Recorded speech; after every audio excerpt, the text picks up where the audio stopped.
Lincoln understood that slavery, the ongoing thing with slavery, was not possible if there was going to be a United States. He said himself, he was not for the slaves being set free. But if it was to save the Union, you have to understand now, the North and the South was against each other. That's where you get these the Confederate flags and the Confederate States. They were against each other. He let the slaves go in order for what to happen? So that they could win the war.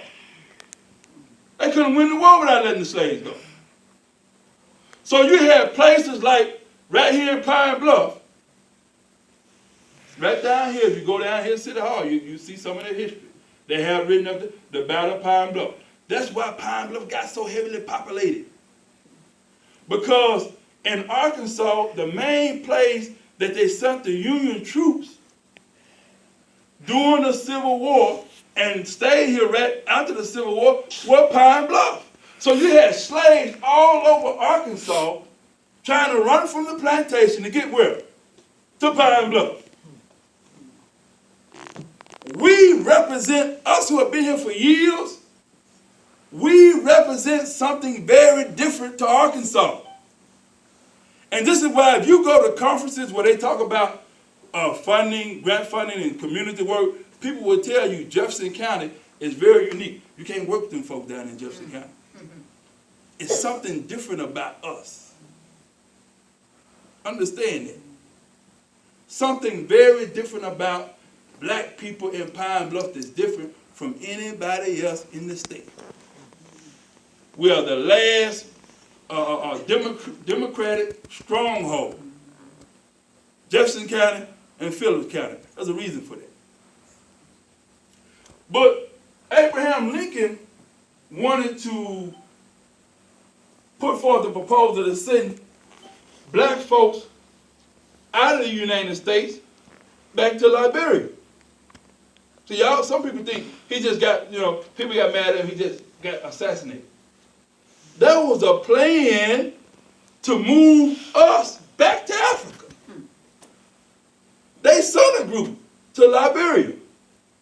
And that group, one of the reasons why they had problems in Liberia with the people who were there and the people who were repatriated back was because something happened to us during that slavery experience that our African brothers and sisters never experienced. That's why in order for us to really make the connection, something else has to reverse psychologically what happened to us. All right? So he signed that. The North won the war, and they sent federal troops to the southern states to make sure that the free men or black people would begin to get the rights as everybody else in the country. They set up what was called the Federal Freemen's Bureau. And black folks between 1865 and 1877, listen to this carefully, with very little education, we built 60 towns. Remember, coming out of slavery, we were the ones who had the knowledge of how to build. White folks didn't have to do that. Right. So we built 60 towns. We talk about Black Wall Street and Black Wall Street being bombed in 1921, and a lot of people talk about that, but that was not the only black town. Talk about Rosewood, which was predominantly black. Remember the Rosewood movie where the white lady said a black guy raped her and they started killing black folks all over the town, burnt the town down. But we created 60 towns. We had all this college learning, all these degrees. What have we built?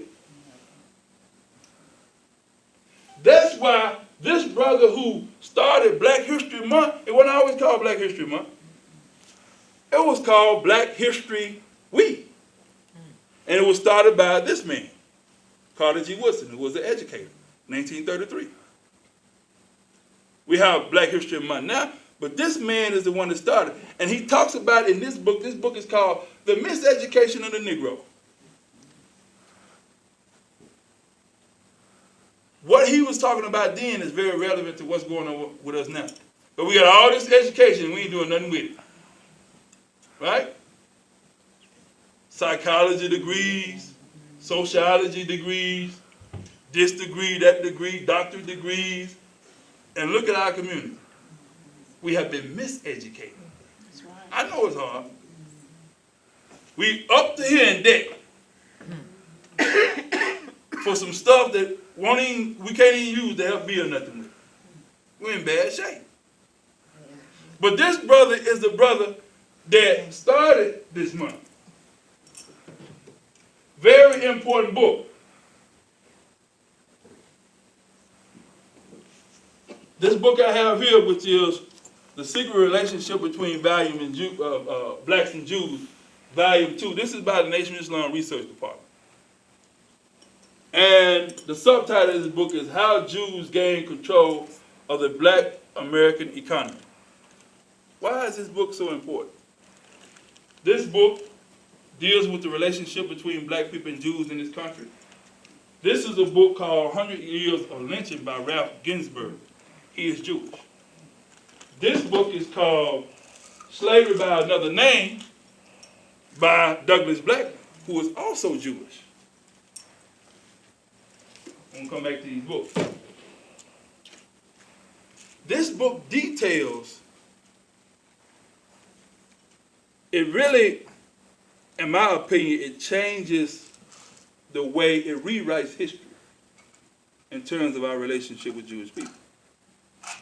Why I say that?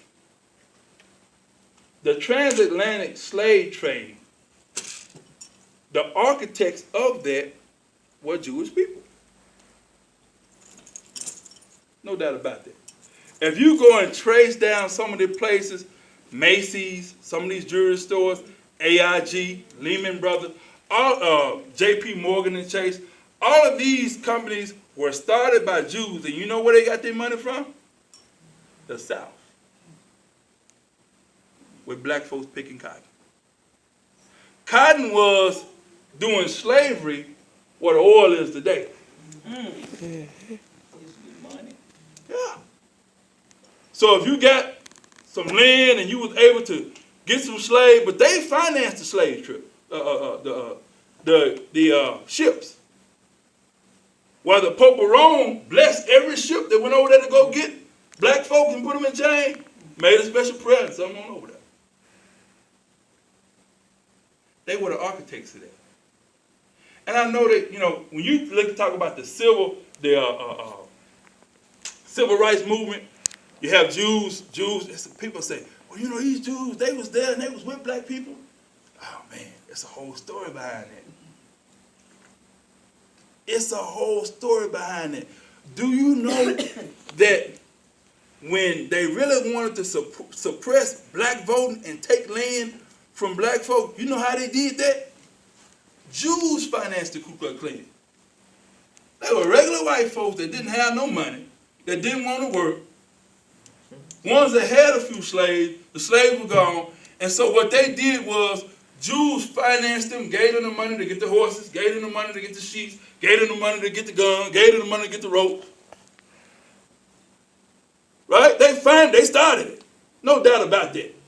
We have their history written by their own people. There's 1,800 footnotes here. Wow. 1,800 written by Jewish rabbis, by Jewish scholars, by Jewish historians, that they were the architects of the whole thing. Same folk down here at Bank of America that's charging you $35 for your overdraft. Same folk. See, our problem is we don't understand when we read this book that the people have never changed. They ain't changed. You know why Jesus went into the temple and kicked them folks out? The same folk that we talking about, who was the architect of the transatlantic slave trade, the same folks that charging you $35 for overdraft. The same folk, going all the way back to your Bible. You know why he went in there and kicked them out? There was a coin in biblical times that you had to have to pay your taxes, your tithes with. It was called the half shackle of the sanctuary. So just like we got this money now, you come, you pay your tithes with the money you got in your pocket. No, they would have to go over here, buy this special coin, and then come and pay their tithes. What the Jews did, who eventually became our bankers today, they got all of these coins and raised the price up. That's what made Jesus upset. That's why he drove them out of the temple. We have been taught that all these folks over here, they've been persecuted and we cry alligator tears, but the reality of it, where they went, they did the same thing and people have driven them out. It's history. There was something for 12 years we made progress. Something happened in 1876 that changed the course of black history forever. It is what led to us being re-enslaved. I'm going to say it again. It led to us being re-enslaved.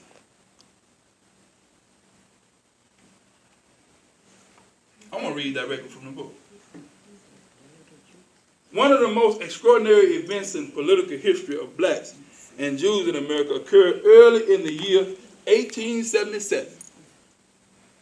It was the year that Jewish millionaire banker Joseph Salmon was denied entry into his vacation resort in upscale New York, causing a major anti-Semitism scandal. They wouldn't let the man in his own hotel. You want to know why? Yeah, why? Democrats and Republicans, those in the North and those in the South, did a secret private meeting with Rutherford B. Hayes, who was a Northern man, and with a man by the name of Samuel J. Tilden. There was a tie for the presidential election in 1876. They were into it, and they was threatening another civil war. This secret compromise did in this hotel in upscale New York prevented another civil war. But what was the sacrificial lamb? Black folk. Rutherford B. Hayes would become the president. But the South said, look, we'll let him become the president, but you all got to agree to pull the troops out of the South. The troops were in the South to protect black folk. Wow. There's a deal that was struck. I know it hurt Republicans and Democrats. And it's been the same way ever since. Every time you look around, we go down there and vote, and we wind up with the short end of the stick every time. They get what they want, get everything passed, get all the stuff they want, and then when it comes down to us, they make excuses and throw us crumbs from the master's table. Same thing. Ain't nothing changed. They struck that deal and they pulled the Freemen's Bureau was demolished, and they pulled the troops from the South, and the Ku Klux Klan rose up, right? And that's what started setting us back. Because remember, for those 12 years, we were sending people to Congress. We had black towns, we had black sheriffs, all this stuff about, well, this is the first black county judge, and this is the first black sheriff. We had all of that. They came and took all the land back and literally forced us back into slavery. This is where you get black code and the Jim Crow laws. So Miss Bunny could be walking down the street, right, in Arkansas, and I'm a white man. Hey, you owe me some money.